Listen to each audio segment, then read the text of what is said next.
que básicamente afecta a 1 de cada 2 pacientes y desde luego, bueno, pues obviamente tiene una altísima impacto sobre el empleo, las actividades de la vida diaria, el funcionamiento social.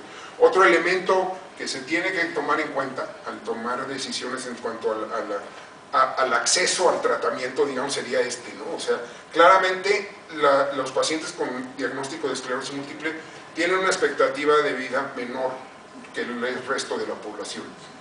Por razones obvias, como ustedes también lo saben, enfrentan el riesgo de suicidio aumenta muy significativamente y aproximadamente el 50% de los pacientes muere debido a causas relacionadas con la enfermedad. En la medida en la que la discapacidad aumenta, pues obviamente existe la posibilidad de complicaciones, por ejemplo, infecciones repetidas de las vías urinarias o infecciones repetidas de las vías respiratorias, situaciones de este tipo que desde luego, evitando que la enfermedad progrese, y eso es lo que hace el tratamiento, perdón, podemos eventualmente mejorar.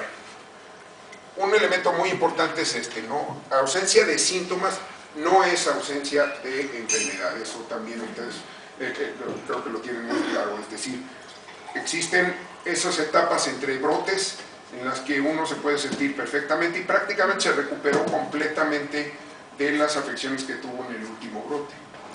Pero si hace uno una resonancia magnética nuclear, encuentra que puede haber hasta 20 o más lesiones inflamatorias en el sistema nervioso. Eso no es algo que al médico se le deba pasar desapercibido, y ausencia de síntomas no implica que el paciente no necesita tratamiento, porque muchas veces entre el primer brote y el resto, el segundo o tercero, pueden pasar varios meses, pero si el médico se sospecha una esclerosis múltiple, tiene que pedirle una resonancia magnética. Perdón, la edad temprana, el sexo femenino, y cuando los síntomas iniciales son visuales o de tipo sensitivo, es decir, de adormecimiento en la piel, etc. En personas que la enfermedad se diagnostica más de 40 años o arriba de los 40 años de edad, evidentemente el diagnóstico es peor. A los hombres nos va peor con la enfermedad. Cuando los síntomas iniciales son motores o cerebelosos tiene que ver básicamente con el equilibrio, con la capacidad para mantener una coordinación y no temblar. Y cuando las recurrencias ocurren rápidamente tras el primer brote, o que es una enfermedad que tiene un curso progresivo, es decir, típicamente la esclerosis múltiple, como ustedes saben, hay un brote que cede, el paciente regresa básicamente a las condiciones que tenía antes del brote, y después pasa un buen tiempo sin que haya síntomas. Después viene el segundo brote, pero hay algún grupo de pacientes en donde tiene el brote y ya nunca regresa al estado que tenía antes de ese brote, sino que hay un deterioro y así se va acumulando con el tiempo. Esa forma de esclerosis múltiple, que afortunadamente es rara, pero que es muy agresiva, se llama primariamente progresiva. Y esa es un problema, ¿no? Esa no tiene brote, ¿verdad? Para que empiece a ocurrir esto, para que el macrófago se coma la mielina, hay una serie de otro tipo de células, de glóbulos blancos en todos los casos, que intervienen, y un montón de sustancias químicas mediadoras como anticuerpos, como citoquinas, etcétera, que intervienen en el proceso. El proceso es muy complicado. Por eso no hay un solo medicamento que sea totalmente efectivo, porque nuestro sistema inmunológico es tan complejo que de repente le da la vuelta. Si tú tienes un medicamento, por ejemplo, que bloquea la producción de este tipo de sustancias aquí, que estimulan a los macrófagos para darle señales de que se coman a la mielina, puede haber otro tipo de células que le den la misma señal por otro lado y se brinquen el efecto que tiene este medicamento, un interferón, por ejemplo. Por eso no funciona un medicamento en todos los casos. Cada uno de las diferentes etapas dentro de todo este proceso bien complicado de inmunológico tiene actualmente o va a tener muy pronto alternativas de tratamiento. Y por eso decíamos, el tratamiento en la actualidad es un traje a la medida dependiendo de las necesidades que tiene el paciente. Se puede ir brincando de alternativas, ¿no? Perdón. Sí, me da la siguiente, por favor. Son los que nos ayudan a tomar la decisión. Son varios factores, algunos que tienen que ver con la enfermedad, otros que tienen que ver con el paciente, y la tercera, obviamente, por las condiciones socioeconómicas y geográficas, ¿no? Todas esas intervienen. Algunas veces para decidir qué se va a utilizar, uno tiene que hacer algunas pruebas previas, ¿no? O sea, por ejemplo, en el caso de los pacientes que están recibiendo natalizumab o Tysabri o lo van a recibir, el médico probablemente opte por hacer una prueba de anticuerpos contra el virus que produce la infeccióncita esta que ya les decíamos, la leucoencefalopatía progresiva, que se llama virus JC. Si el paciente no tiene anticuerpos, quiere decir que nunca ha estado infectado por el virus y pues entonces que hay mucho más seguridad de poder darle el medicamento. Después de eso hay que estar haciendo pruebas cada 6 meses porque uno puede pescar este virus en cualquier momento de la vida, digamos, ¿no?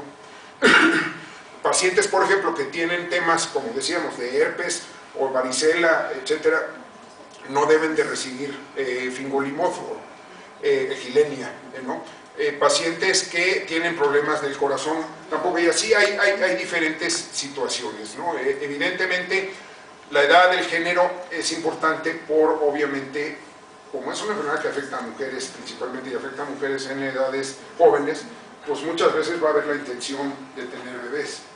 Y eso también es un factor que el médico debe de tomar en cuenta al momento de tomar las decisiones de tratamiento. La siguiente. Actualmente, y con las opciones terapéuticas que tenemos, se habla básicamente de medicamentos de primera línea, de segunda línea y podríamos decir de tercera, que les voy a mostrar en una gráfica más adelante.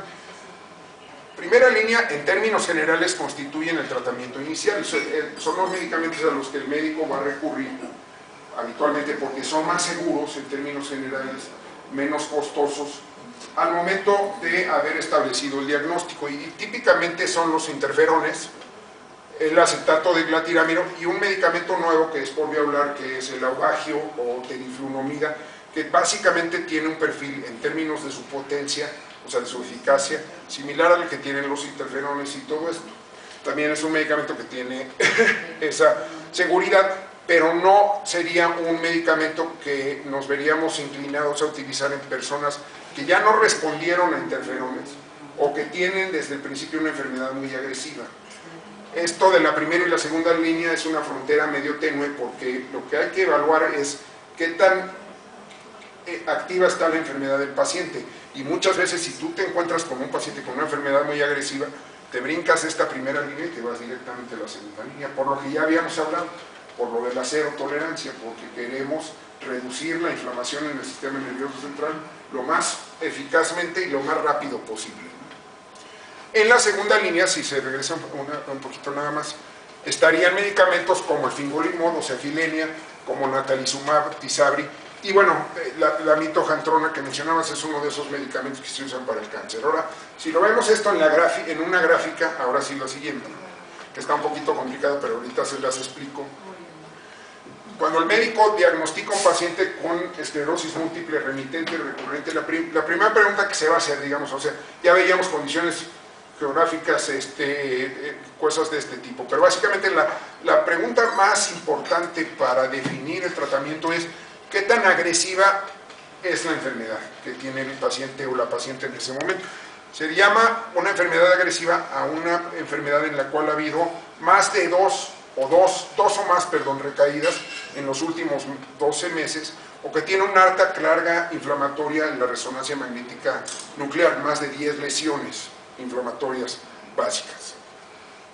O puede ser una enfermedad que no tenga esas características, en donde no ha habido tantas recurrencias y en donde la carga inflamatoria en la resonancia no es tan agresiva en ese sentido. Si es una forma no agresiva, el médico va a optar por interferón, por glatiramiro, y si ya estuviese disponible, podría optar por teriflunomida, ¿no? ¿Cómo se hizo de teriflunomida? Es el que se pone los 3, o sea, que se pone Ese se toma 2 veces al día. Ah, El que se aplica una vez al mes por la vena, ese es natalizumab, que ese se llama Tysabri. Igual, bueno, el oral y fingolimod. Sí. Una estrategia que desafortunadamente todavía se sigue utilizando mucho en México, que ya se vio que no sirve, pero que a los médicos no les queda mucho opción, es si le iniciaron al paciente interferón y no está respondiendo adecuadamente, lo cambian a glatiramero. O viceversa, si lo reiniciaron glatiramero, lo cambian a interferón. ¿Por qué? Porque, por ejemplo, todos los pacientes de IMSS, eso es lo que tienen como alternativa de tratamiento. Si no, se tienen que ir hasta acá, hasta los medicamentos para tratar el cáncer que decíamos. Porque desafortunadamente en estos medicamentos de segunda línea no tienen acceso todavía en el IMSS.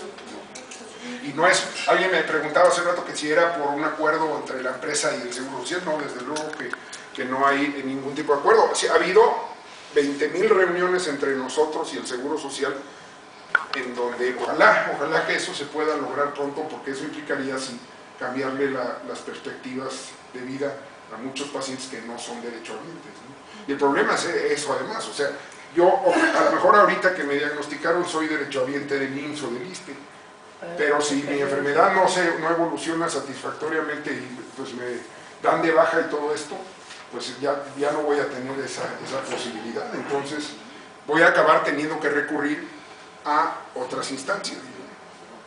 En fin, esto es como que el árbol de decisiones de los médicos. Aquí entra mucho el feeling, ¿no? O sea, si hay una forma muy agresiva, muy agresiva, para muchos médicos se van a ir directamente a esta como primera alternativa a natalizumab.